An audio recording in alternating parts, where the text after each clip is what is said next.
Interesting facts about Trimbakeshwar temple. ఇక్కడ ఉన్న లింగం 12 జ్యోతిర్లింగాల్లో నుండి ఒకటి. త్ర్యంబకేశ్వర్ మహారాష్ట్ర నాసిక్ నుండి 28 కిలోమీటర్ల దూరంలో ఉన్న త్ర్యంబక్లో ఉంది. ఈ జ్యోతిర్లింగం పాండవుల కాలం నాటిది.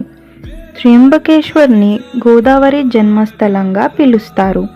ఈ టెంపుల్ని నానాసాహెబ్ పేష్వా అనే ఆయన నిర్మించాడు. ఇక్కడ మనకి లింగంలో బ్రహ్మ, విష్ణు, మహేశ్వరుడు ముగ్గురు కలిసి దర్శనాన్నిస్తారు. అందుకే దీనికి త్ర్యంబకేశ్వర్ అనే పేరు వచ్చింది. ఇక్కడ లింగంలో ఎప్పుడు నీళ్లు ఊరుతూ ఉంటాయి. ఇక్కడ సింహస్థ కుంభమేళ ప్రతి 12 సంవత్సరాలకు ఒకసారి జరుపుకుంటారు.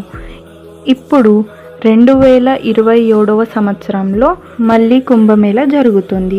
ఈ గుడికి 4 వైపులా 3 పర్వతాలు ఉన్నాయి. బ్రహ్మగిరి పర్వతం, నీలగిరి పర్వతం,